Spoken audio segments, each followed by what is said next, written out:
as promised, a little hockey for our Rangers show. Ken McQuaid, How's it and going? joining us, the no other, the great, one of my favorite players, Stephane Matteau. Welcome. Thanks for having me. First time you're in the studio, right? First time. I never seen it. What a great place. Yeah, we're trying. Yeah, we're just trying to get the conversation going. And we were talking. I was in my office, right? We're talking about a really good project, which we're going to talk about, that you're working on with some kids. But I found this beautiful game-used hockey stick, which it's been in like my closet. I think it's like in the early '90s. So I wanted to substantiate this was your stick. I can't bring it home, as my wife won't allow me to bring any more collectibles home. So I have a little problem here. I'm not sure what I'm going to do with this, but this is your gamer, right? I played with it, I think, in 1992 before the Rangers, and I'm sure I played with it in Chicago, I think, before the Rangers. So, and I can't believe the curve. I didn't have any curve. Yeah, it's a straight. How can I shoot? I wonder why I only had a 65 miles an hour slap shot. But back then, nobody played with an aluminum stick. We had the wood stick, and there's a lot of work, and you spend so much time before games. Were you one of those guys that was particular about your equipment? Yeah, especially when you only score 14 goals a year, just like try to blame it on something. But those stick, I spend a lot of time with it, and one slap shot, you break it, and then it's just like half an hour out the window. But do like French Canadian? Yeah. Like, do all you guys kind of know each other? Like Claude Lemieux, and did you play like Marty Brodeur when you were kids and stuff? No, I only played against him when he was with the. He's a little bit younger than me, but I never played with because I grew up with Pierre Turgeon, Eric Desjardins, who were great players. Andre Racicot. He won the Stanley Cup in 1993 with the Canadiens, and our idol was Sylvain Turgeon, Pierre's older brother. And we idolized him when he played for the Hartford Whalers. And we were 13 years old, and Pierre would look when Sylvain drove to our hometown with a 944 Porsche. Pierre came up to me and goes, "I'm going to have one of those cars." I said, "You're 13 years old. I'm going to have." When he turned 18, he signed with Buffalo Sabres. He bought himself a 944 Porsche. So the '93 Canadiens. I'm trying to remember who the center was, who the captain of that team. '93 Canadiens. It was Kurt Muller or Vinny Danfous or Guy Carbonneau. They were all on the Carbonneau. team. Also, Schneider was on that team. Yeah, Matthew right? Schneider. Yeah. So, and then also I forget the winger. Maybe he was at this hockey event. So anyway, they call me up. They want to get into Peter Luger's. This is '93. So I said, "Yeah, of course I'll get you into Peter Luger's." I thought it was like 2-3 guys. No, it's like 13 of us. How am I going to get a reservation for 13? So we go to Peter Luger's. We get the reservation. 13 of us, and there was a lot of Claude was on that team, right? And I met the entire Canadian team. I had steak dinner with and then they hit Schneider with the bill. Good. They banged him for that bill, man. I remember those guys were just too funny, and it's funny. And then they ended up winning the cup that year. I was like, I had dinner and I had a whole dinner with just awesome. me. It was my friend and all the Canadians. I think they won 10 or 11 playoff game in overtime. Yep. They were good. 10 or 11. That was Yeah. everybody Wow, it was chipped in. unbelievable. And I can't remember the center. There's one guy on the team that was kind of like the captain of it all. He was the organizer. there's And Kurt Muller, Guy Carbonneau, Vinny Danfous. I think they were the older. They were the leaders on that team. Didn't you and Turgeon also play on the Little League World Series Yeah. championship team together? 1982. Yeah. And we went back this summer. 35 years later, they invited us back. And I think 10 of us out of 12 or 13 players. Pierre and I were there. What position?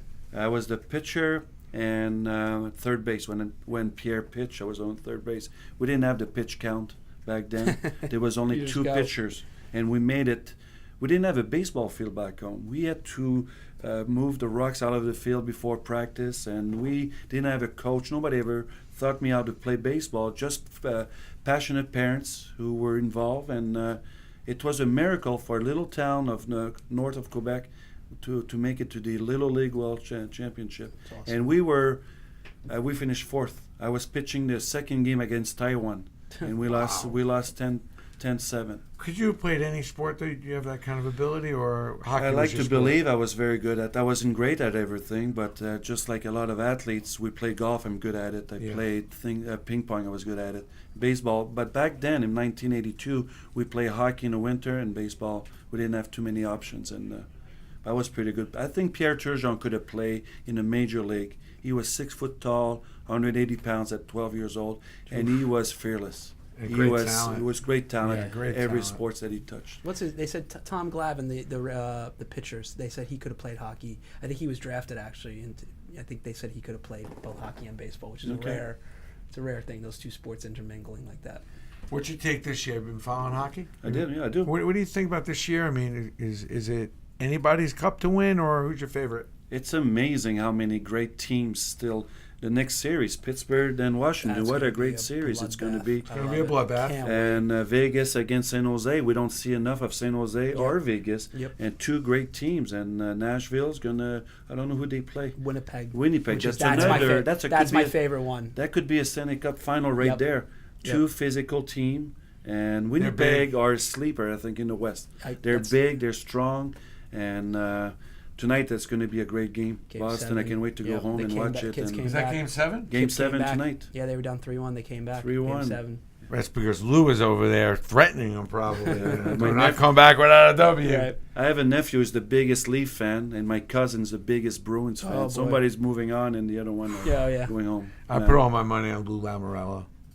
What a great best, man, right? Best general manager on the planet. Mm-hmm. Doesn't get enough props. Mm-hmm. What he did with that Devil team. It's amazing. Teams. They had to lose against us to a step back, and then they won the next year, and they became one of the best franchises in the And you 90s. could easily won. If they beat you guys in the They move overtime, on, and it's they probably would have won it all yeah. easily because. But it's amazing, even in that game, how close that series really was. that was the It best was a series. toss-up ever. series. Ever. Best Best, series best ever. game I've ever been to was Game You 7. talk to the Canadians, the Montreal Canadiens fans, they'll talk about the Bruins series, but I lived at 3 double overtime game against the Devils. It was so much, the Evelyn match, and it was very physical, and we didn't have to travel much. And there was the Yeah. fun. Both teams were fresh. Yeah. So the anyway, I think the winner of that series would have won the Stanley Cup, and we did, unfortunately. It's like our hockey show is our second hockey show. And you know something? The response has been amazing. Oh yeah. We didn't realize, like, people love talking hockey. And, you know, unfortunately, like in local radio and stuff, nobody talks hockey. It's unbelievable, right? You go turn on all these other... I don't get it. Nobody wants to talk hockey, but there's nothing like playoff hockey. There's nothing like it. Did you feel it? I mean, is it just emotionally, physically? Is it everything? Because players just say it's emotionally, physically draining. You have to put everything. When you win, it's so easy. When you lose a big game, because in that series alone against the Devils, we went through some Yep, ups roller and downs. coaster. Game 5. We were one period away, one shot away to lose it all. Right. And everybody remember Mark Messier, guaranteed game 6 in New Jersey. And everybody was tired. Everybody was really, some of us, were ready to quit. Or we didn't know where to go, and our great leaders, the Messier, the Kevin Lowe's, the McTavish, they all stood tall, and they showed up in that game 6. They had the experience, too, going through it. They know had it. about that, knowing how something could turn like that. Was there somebody that said something in the locker room that kind of... They stood. A lot of our leaders were quiet leaders, even though Messier was our leader. But we had the Kevin Lowe's, the Adam Graves, Larmer. the Tikkinen, Larmer, and all those Edmonton Oilers players who won it before. Was In Esa Edmonton. Tikkinen a little bit of a sleeper on that team? He was amazing. He was a fun person to be around. He was. I didn't understand. He's from Finland. Yeah. I'm from Canada, and we had no. We did. I don't think we had a great conversation. I didn't understand a word he said. I was laughing every time he said something because I didn't understand a word he said, and was vice versa. So, but what a great player that he was. Yeah. And we were filled of great players, and not too many people talk about. We talk about my goals that I scored in '94, Messier, but we had some great players on our team. Glenn Anderson. Glenn Another Anderson, nice who sleeper. scored some big Hall goals of in the Famer. finals against Vancouver. Doug Lister, who didn't barely play, scored some big goals against Vancouver. But we had so many How talent. about Brian Leach? Like, what was it like playing with him? He was so quiet, but he led by example. He showed up practice early. He worked really, really hard. But the talent of that person. I have a question. Do you know who led their team in regular season that year? Sergei Zubov. Not too many people has that answer. Really? Did you know that? Sergei Zubov had the Ma- most points. Yeah. Graves. Sergey was it from the point? Yeah, had the most points overall. And Graves. I had bet you fif- Leach had the most minutes. Could have. I wonder who had the But most you would minutes. think with Graves Sergey- Graves wow. scoring 50 goals, you would But- think he would have the most points, but it was Zubov. But that's your business to know. But if you Yeah. ask the fans, not too many people No. mention Sergei Zubov was as good as Brian Leach. and he would make plays. Those two on the power play, Wow. it was a winning combination. That was one of the losing Zubov killed the Rangers for think years. that was another one of mistake the one Rangers of the made. worst Who did moves. they trade him to Dallas? Pat Verbeek. I think they traded him for Pat Verbeek. That was God. Peter Ned. No, Was it Nedved? no, No, it that's a wasn't good Peter question. Nedved. It wasn't Peter Nedved. I thought it was Pat Verbeek, but I could be wrong. He went to Pittsburgh. Oh, so then maybe it was Nedved. Maybe it was Nedved. Then. How about Kovalov? Most talented hockey human being I've ever seen. Every single person that I've interviewed says Strong. the same thing. He came up here. He was a little different, wasn't Yeah, he? We he's, need to get him on the show. he's great. He was he's like, great. I was like, listen, like I said, people need to get to know you a little bit because if they don't know me, then you just didn't want to hear it. But what's funny is I picked up Kovalov and Sergei Nemchinov. The Russian. They had this whole Russian thing going on, so I picked them up in a rent-a-car, Oldsmobile. They were in Mamaroneck. And they come outside, and they literally, for 5 minutes, walk around the car, and I'm like, it's a really nice car. And I paid them each $1,000. That was a whole day we spent. And they couldn't sign enough autographs, and the fans were just loving them. And we just didn't know, but both of them were going to be, we're legendary in this town. Both of them really did well. Sergey went off, Devils here. He was a grinder in the corners. He was a number. He never said a word. He got hit. He was hitting. He was another name that we never talked about. Right. And he was a shutdown centerman against any great players, top any players. Yeah, he was amazing. But Kovalev, when I got traded to the Rangers, I didn't know where I was going to fit in the lineup. My first game, I flew to Calgary. I didn't know, and it was Messier because they made a lot of trades that day. Messier, Graves, and Glenn Anderson got traded for Mike Gardner in Toronto. I was on the second line. I saw my name, Alexei Kovalev and Steve Larmer. I didn't know much about Alexei, and we kind of clicked. Mm-hmm. Wow. And he was amazing. I would drive to the net. It's like a football player when the quarterback makes a pass and the guy's running. He doesn't look at the ball. In the last second, he catch the ball. It was the same thing. I would go around. I didn't score 50 goals a year, but some of the goals that I scored with the Rangers, I went around and the puck was up in the air. Alexei would put it flat right on my stick. I scored a few goals like that. The most talented player and one of the smartest players. Yeah. Really? Yeah. Wow. Adam Graves? Most the best teammates ever, by far. Best human being. I look up to him.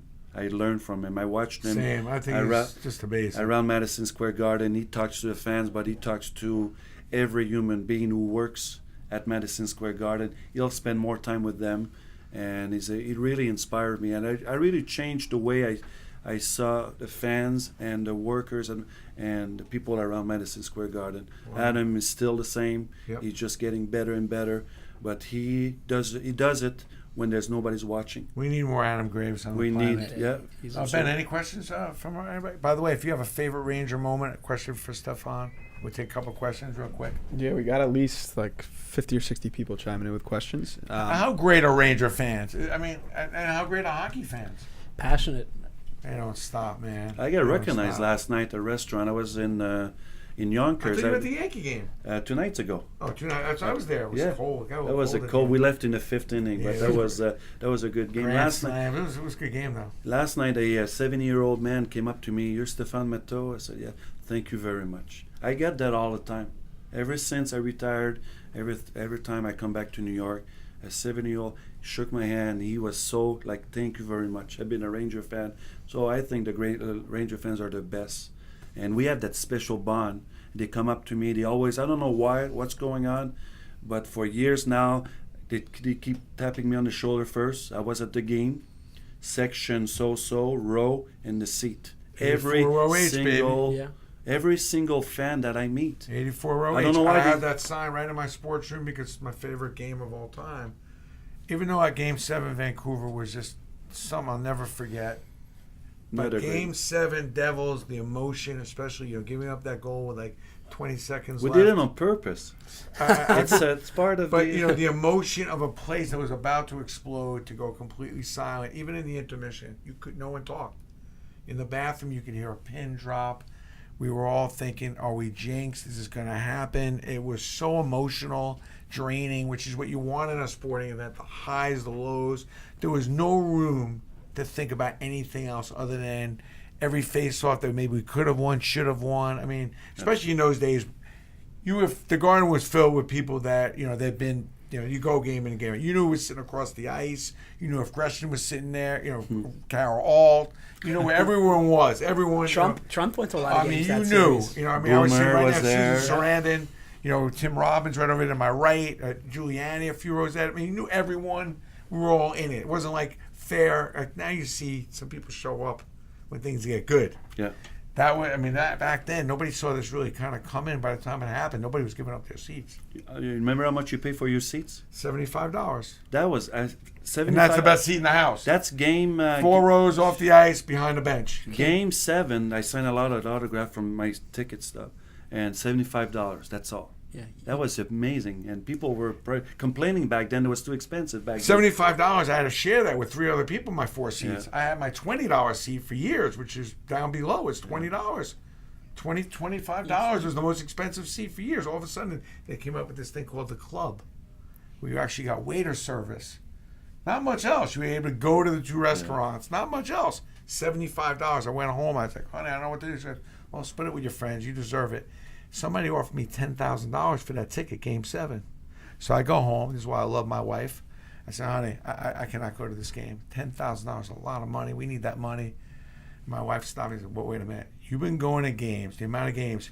If you don't go to this game, you will regret this the rest of your life. Don't worry about the money. We'll make it somewhere down the road. You go to that game. That's a lot of money. I said, you got to go to that game. I'm surprised, knowing you didn't take the $10,000 and go buy a $500 ticket and still go. It was the karma of it, and especially now. If you ever look at the picture with the whole team that they won, there's a little light that's shining on 4 people. I'm one of those 4 people that the light is shining on right there. It's crazy. I'm so glad I went to that game because I was one of those kids that Channel 11. I'd go home on Saturday night. They always had the Ranger game because remember a lot of games were on cable. You didn't have cable in Brooklyn, so I'd watch that game on Saturday. We'd all go home, watch the game. The hockey thing was a really an acquired taste growing up. You either, there's a small group of us that just lived and died. God forbid, like maybe go to 1 game in a year. That'd be unbelievable. Go to a garden, go to the game, it'd be crazy. By the way, before we get to some questions, Ben, real quick, what's going on? You've turned into somebody who's actually trying to help kids.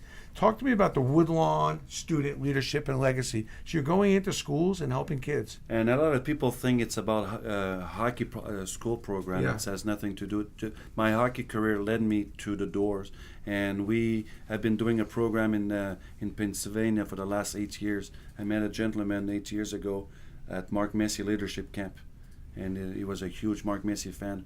And I've been working with kids back then. And David wanted to know if I was interested to start a program in the Bronx. So we did a pilot, we did a little video, and we went to 1 school in the Bronx, and the school district loved it so much. We went to 4, 8 schools.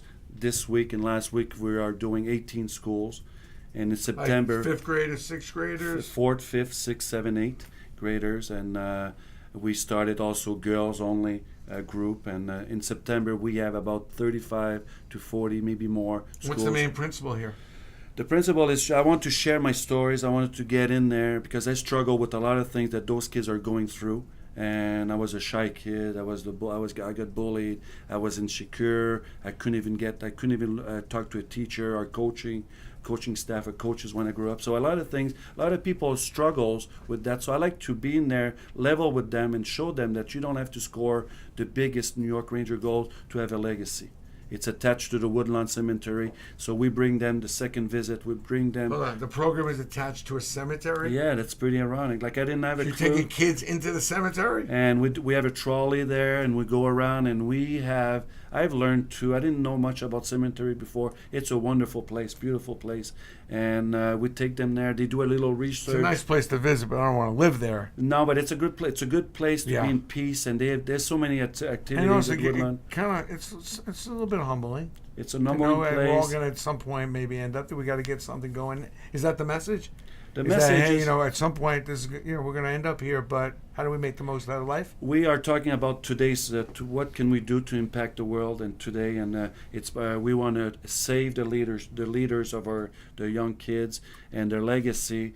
And when we ask the first question when we walk into the classroom, do you have a legacy? No. I said, I can prove you right now that you do have a legacy. First question, tell me a nice quality about yourself. I'm kind. I'm a good brother, good sister. That's a legacy. That's a good way to be recognized. So, and it's the impact that we have. We see it already, and because it's been growing, and we have Ron Duguay coming in. We have Colton Orr. Wow. We have what's her name? She won the gold medal with the woman in 1998. She's going to take care. So you're pretty committed. I mean, you're in. We're all in. That's why we're here. We want you guys to. That's what we talk about it today. That's what it's about, and it's man. growing. And I'm How do I find out more about it? I'm very proud of it. If you're out there, check this out. This is God's work. This is the good stuff here. I mean, all this other stuff. It's real. You go to a hockey game and we score some goals and maybe you throw the puck in overtime. That's good. This is important now. Not that Game 7 goal wasn't important. It was. So happy you scored that goal. But how do you get a hold of you? Are you looking for support for this, or are you just trying to get people to recognize? I don't know if David can explain. Can you come in and explain? David, you got to come on here and explain this here Here's real my quick. friend We're switching David, up. right here. So we find out David owns Woodlawn Cemetery. Obviously, getting involved here with this project and kind of obviously kicking it off. How do you get involved? And what kind of are you looking for help? Are you looking for support? Yeah, we're looking for anybody that wants to be involved, whether it be through volunteer or financial support. We've had some support with PricewaterhouseCoopers, as well as Denigris Memorials that's here locally in the Bronx. And anybody that wants to get involved, they can go to our website, and, which is woodlawncemetery.org. And Ben, can you post that to woodlawncemetery.org? Yeah, you got it. Cool. And we also have a Facebook page. If you want to see a little more about the program, see Steph in action in the classroom, you can go to Facebook and just type in Woodlawn Student Leadership Program, Wow, and cool. it'll come up, and you can see some of the videos. So I love this stuff. He knows that. He knows I love this stuff. Yeah. So you guys are doing the work. Mm-hmm. It's a beautiful. Well, thank you. Thank you. We'll take a couple questions real quick and move on to our Wednesday night. By the way, I have no idea who the next Ranger coach is going to be, but People are asking. I just want to say, I'm sure they're asking. could we get the? I like to see Number Mark 11? Messier. That's what you're asking. I like to see Mark. How cool would that be? That'd be cool. And there's, but I trust the organization. Yeah. They've been so. They're in they've it to been win up- it. They're in it. They don't do that to make people mad. I'm so proud to represent the Rangers ever since I retired, and I trust the organization they have in place. And it's a waiting. People are impatient. But I would say trust the people and Love the building. Love the building. Commitment. You're not. They did a great job with the building, but also they have never ever skimped on trying to do anything they can to win. I was very impressed the way the GM handled the situation. I never seen that. And when I saw him at that night, at Barry Watkins' night, and I said, I wanted to thank you or congratulate you that the way you did it. The fans now they have they can't second guess you what you were doing. And you were very honest. Yeah, it you was were very only straight. You were only 5-6 points behind the playoff, but you have a game plan. That didn't work, and I really respect the way you handle the situation. I think it was the first. I mean, we don't really see that. It was almost like random. It was so. Yeah, and I think the fan base is so passionate. They knew that they had to link the fan base in before they did something like that. But I also think the rebuild is going to be a lot faster than people think it's going to be. I mean, I don't think it's just going to be like a 4 or 5 year Well, thing. it's New York. I mean, New York and everything's like 5 times as fast. Yeah. Right. Because I live in Montreal, and the Canadians and the Rangers are very similar right now. With what very they're going similar, through. same situation. 2 great goaltender, and but they patch so many mistakes. Yep. And they realize the Canadians are in little trouble also, and they acknowledge it. And We need the Canadians to be good too. We need the Rangers and Canadians, yeah. original 6. Yeah, absolutely. You need those teams to do We well. fixed the Toronto, we fixed Boston, and it's fun to watch them play. And but the Rangers is the coach a big deal? I mean, is it? I mean, I know it's a big deal in game situations as he plays the different lines, but developing kids and that temperament. Is it a big deal or is it overplayed? Because you hear a lot about that in the media, that you need a coach that can really mentor and develop young kids. And that's a certain type of mindset. There's a lot of good coaches out there, but the tough one, they don't last long. Their message don't. The younger players, when they're 19, 20, 21, they listen. after 3 years of being yelled at and not being honest, and they forget that they stop listening, and that's when the organization start going down. That's why they replace most Tortorella. coaches after 3 or 4 years. Similar to what And the Tortorella did. message doesn't go through. But the Joel Quenneville of this world, Alain Vigneault, I thought he was a very good coach. I really have a lot of respect because he adjusted with the New York Rangers, and he had a lot of success in 5 years that he was here. And but the coaching staff, everyone around. My son played for Vegas this year. He played 9 games, 10 games, and he said Gerard Gallant is the most outstanding coach he ever seen in his life. And he made mistakes. And the coaching staff, instead of yelling and sit him out, they would just not laugh, but they would just make it fun for the players to when they come back to the bench instead of being scared. And Vegas, the Golden Knights, they are their most successful team this year. In the third period, they made so many comebacks. How exciting is that to have your son play in the NHL? Well, he played for the Devils a few games. That was really surprising. Now, does he ask you for advice, and you're able to? I did. I was really hard on him growing up. I didn't want him to make the same mistakes that I did. So I pushed him, and then the last 3 or 4 years, I leave him alone. How's your life? How are you doing? I barely watch his game, and he calls me more because I'm going to be a positive person around him, and he's doing good. He's playing for the Chicago Wolves in the AHL. They're down 2-0 right now in the best of 5. And but Rocky Thompson is the coach there. Very tough player. Became a very good, successful coach, and but he's having a blast. He's doing his life, not my life, his journey is going. He's 24 years old, and I'm very proud of him. That's cool. That's That's cool. Ben, we're gonna hit a couple questions real quick. Yeah, a lot of people actually asking about Vegas. So just to touch back on that again, what do you think has made them most successful? Is it the coaching? Is it something with the style of play? Or? I think it's their overall. They pick players from the second and third line who I barely know about them, and they're so fast and they're committed. They're having fun and they're very greedy. And I think Gerard Gallant has a lot to do with it. The way that he brings it. They didn't have any pressure. They came in, we lose 50 games, we'll lose 50 games because people are expecting us to lose 50 games. And they went on a winning streak from the get-go, and that never, people thought maybe going to Vegas would be an easy one, just like in the past when the expansion team came along, and that was not the case. And they have a very good, successful. The best players are playing at their best every single night, and they went through adversity this year. I think they went through for 4 different goalies, Yep. and they were all successful. So and Fleury right You're now, ready to call you, Ken. Yeah, that was next on the depth chart. but whatever happened in Chicago can happen anywhere, right? Oh, with Yes, the of count, course. the goalie that was Yeah. the accountant. What a That was great cool. story that was. I love that story. That was awesome. Anything else? Yeah, we got a lot more.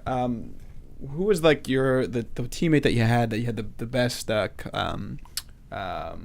you were most in sync with on the ice? Gretzky. I played 5 shifts with him. I had 5 points. That was back in like 90. 96 in St. 96, Louis. I joke about it because I went up to the coach and I said, "Hey, what's going on? How come you pulled me off the line with him?" "Well, you should have 8 or 10 points. You're slowing him down." So, but I played with great players. How great was Gretzky? At that point, was it a little bit after the fact, or can you really see the greatness in the great one? Every passes were on the stick soft.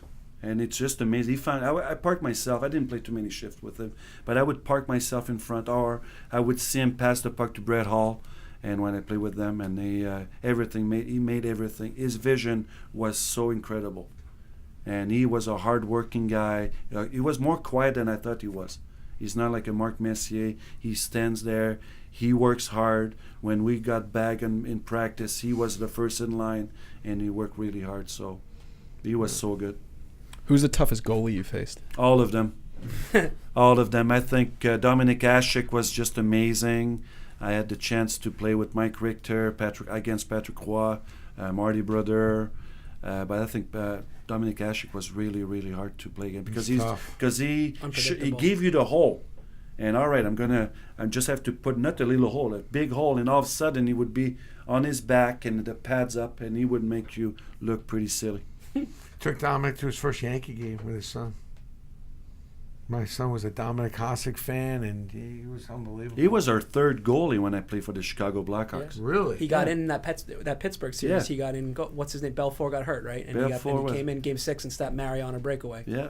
Belfour was our number one. Jimmy Waite was the second goalie, and Ashik was taking shots in the head in practice for us. That was like his coming out party. Yeah. That's how we got introduced to the league. There's something about goalies. There's something about them. How many more you want to take, Brandon? Take one more. One more. Who do you think is going to be the next Rangers captain?